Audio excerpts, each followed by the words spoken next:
A while ago, we had the release of the first Marvel Studios special presentation, a new format where they can expand on characters who don't need a theatrical release or need a whole 6 episode mini to talk about them. What we can do is give you new stories to explore the Marvel Universe in bigger and different ways, on a cheaper budget, on a less time consuming format that maybe don't matter to the larger picture. Not everyone's going to be interested in seeing a Marvel Studios special presentation, but those of us who are, well, you might want something a little bit different. So today I have a pitch for you. This is one I've been thinking about for a while. It's a character I've always wanted to explore, and I'm amazed we haven't done it yet. Now, I guess it's not the perfect time to introduce this character. I say that would be around the time Cavill comes back as Superman. I, of course, am talking about the Sentry. The Sentry is a favorite Marvel character of mine. When I first started getting into Marvel Comics, it was with Bendis' New Avengers, when the Sentry was reintroduced to the larger world, and being a more central figure in that world. That is what the Sentry was when that came out. I've always been fascinated by the character. Going back and reading his original concept, I think it's very fun. There's so many different interpretations you could do for the Sentry, and maybe it's easier not to make it a big movie. I think you could. You wanted to do a limited series exploring this guy who maybe was around before all the heroes that we know, and suddenly he hid himself away, or the world hid him away because of the evil that he also personified. That's an idea to explore. I don't think you need to do that in a huge spectacle or anything. In fact, I think let's go a little bit low budget here. The Sentry is a character you could do a lot of stuff with. And the easy analog would be he's the Superman of the Marvel Universe. If they wanted to do a Superman-esque story about this hero from yesteryear re-emerging in the modern times after finding out that he is his own ultimate evil, that's a story you could play with. I'm not saying it's a bad one, it's just not what I want to do. The other part about this character is he has unlimited potential, unlimited power, but he's afraid of it sometimes. Agoraphobic is part of his personality. What if we had a character who was so powerful, so effortless, could do no wrong, but was scared to leave his house? That is more interesting to me than just, here he is re-emerging. Oh no, is he going to come back and be an actual hero in the Marvel Universe? Who knows? But let's focus on the one aspect of the character for a minute. So here it is. This is my pitch, my story. If I were given the reins from Marvel to be like, hey, you get to make a special presentation featuring a character of your choice, a character you want to introduce into the Marvel Cinematic Universe, here you go. What are you going to give for us? Here's what I would do for the Sentry. Again, there have been people talking about this character in this format, like, how do you introduce the Sentry? I wanted to go a completely different way than what other people are talking about. Here's what you do. Here's what I would do, at least. If I were to pitch a story to Marvel, this is what it would be. We start with just a random suburban neighborhood. You know, somewhere, maybe it's in New York, maybe it's on the outskirts in New Jersey somewhere. It could be the middle of anywhere. Just, whatever you want to call it, your hometown. It could be there, just some nice suburban neighborhood.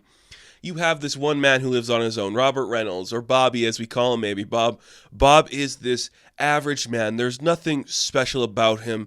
He's not in the best shape. He doesn't have the best of situations going for him. He looks a little scraggy. He looks a little down on his luck. This kind of guy who maybe once upon a time used to be special, but as it went, he has stopped caring about his appearance, stopped caring about trying to fit in, and realized he's more comfortable staying at home. He's a guy who doesn't really leave his house often. He'll go to his mail, get his mail. He'll maybe sometimes walk around the neighborhood. But if there's other people outside, he would rather just stay in and be a recluse. He's not a guy who enjoys other people's company. He's not a guy who would rather spend time with others. He's like being alone, being solitude in that manner. Doesn't need to see other people in any capacity. One day, just randomly, this beautiful girl that he has had a little bit of like a crush on for a long time, she shows up to his doorstep because she had a package delivered to her house that was meant to be for Bob. Now, Bob recognizes this girl, and as we play out in the story, this could be the wife that he used to have a long time ago. Keep that in mind, right? this woman gives him this big package, like, it's addressed to you. I don't know why it showed up on my doorstep. She could live in a completely different part of the city or the town. She could live next door. She could live anywhere she wanted to, just have the connection to this guy. Maybe pre-existing, but Bob doesn't know that, and she doesn't know that. There's just something about these two that they just have an intrinsic connection. She smiles at him and brings him out of his shell just a little bit. The connection is drawing closer between the two, and this package, what is it? She doesn't know. It's addressed to this guy that she barely recognizes, but knows he's kind of recluse and wants to kind of bring him out of his shell in an aspect to get him to see what's inside. But he snatches the package away from her. He's scared, closes the door on her face, goes back to his house, unaware of what is in this package, right? What could this be? What is inside this big package that he doesn't know? He slowly starts to open it, and what we see inside of this package is shocking. It's things he's never seen before. It looks like him, but it's a small action figure, and he's wearing these colorful spandex. He's got this yellow suit on. There's a big S on his belt. He starts to fling through it further. There's an old cereal box with his face on it, but he doesn't recognize that. The hair is a little more golden. It's a little more protruding. He looks a little bit happier and stronger. He digs deeper into this box.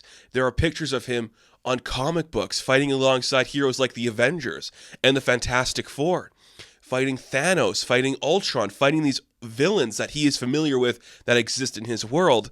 But why is he next to them? Why is his face on the box? What does that have to do with him? Why is he standing next to Ant-Man and the Wasp? Why is he swinging alongside the Hulk in this scene? What is he doing with these characters he knows? He knows that's his face, but that guy's happier. He's stronger looking. He's built bigger and bulkier. But that's him. Bob recognizes that's him. Why does he do that? Why is a picture of him next to a comic book version of Captain America? Why is he on a cereal box for children? Why is there an action figure of him in this box?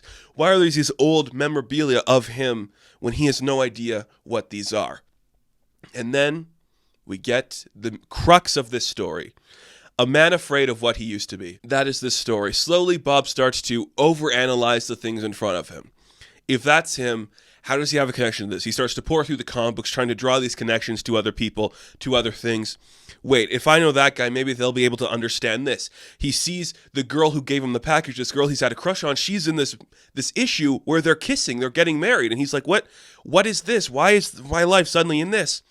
And then he gets to the end of one of the comic books, and he sees this word pinpointed just perfectly in bold lettering, void. And suddenly, Bob's mind clicks for a split second, and all he sees is darkness. And it scares him again. And he goes deeper into his recluse. But he also realizes there could be something more at stake here. So what does he do? He pours through the magazine, and he finds an image of him having a genuine connection with a scientist, somebody he knows exists in his universe, but he's never seen before in his life. Reed Richards. So he manages desperately to find a number to call the Baxter Building, and he gets a hold of Reed Richards. He's like, you are in this comic book with me. I don't understand what's going on here. I need to know what this is. And then Reed, miraculously, he shows up to Bob's house, and he's like, that is me. That is you. I have no idea who you are. I don't know what any of this is, but we should figure this out. So what do? They try to analyze who Bob is and what he is. They search for the Sentry in all sorts of formats. Is it a name echoed throughout the multiverse? Is it a name echoed throughout history? Do people know what the Sentry is? It's laid out in front of them with these pieces of historical facts, action figures, cereal, anything in that regard. None of them know what it is. Nobody knows the name of the Sentry. They recognize that as Bob. They recognize that's Reed Richards. But none of them can figure out what these are and why they're there. And every time somebody says the name Void, Bob slowly starts to realize, oh shit, maybe something darker is lurking within my mind. And how does this special end? It ends with Bob inside his own mind, realizing he's surrounded by darkness, and he hears the voice of the Void. And it's just, we'll give it some really just cheap ending for right now. Just like, welcome back. And that's how it ends. Just giving you a very standard, low-budgeted introduction to this character. He doesn't suit up. He doesn't put on the tights and become a hero in the end. He slowly starts to, one, go deeper into his shell and kind of come out of it. He's talking to new people, meeting new people, but realizes, oh, there's something inside of me I don't understand. That is scary. It's a different type of pitch for the Sentry. It's very just like we're watching a man try to figure out what he is looking at. It's kind of an intense situation in that aspect, kind of like The Autopsy of Jane Doe, which is a really fun movie that came out a couple decades ago. That's kind of what I want this to be. This man is given a package. He doesn't understand what he is looking at, and the more he digs into it, the scarier he gets, the more terrified he is of what he could be, and he has no idea what's waiting for him around the next corner. As he's doing that, the world seems a little bit darker. That's the Sentry. Let me know what you guys think. I really like that. It's different than everyone just trying to do like, hey, he's a guy who's been a part of the history before. We're going to see alternative versions of the Marvel history of the Sentry in it. That's kind of easy. I'd rather be like we just see glimpses in like a comic book, or it could be like a newsreel or something of this character connecting with the larger Marvel universe. Maybe even before them. Maybe he was active in the 60s or 70s, way before these characters existed. A little bit different, a little bit fun. Let me know what you guys think. I enjoyed talking about this one. And if you like it, maybe we'll come back and do another one, because I got a couple other ideas we could throw around. But until then, thank you guys for watching this video. Be sure to like and subscribe to the channel. As always, you can check me out on Instagram, TikTok, and Twitter. And as always, I will catch you in the next one. Have fun. Stay safe. Good luck.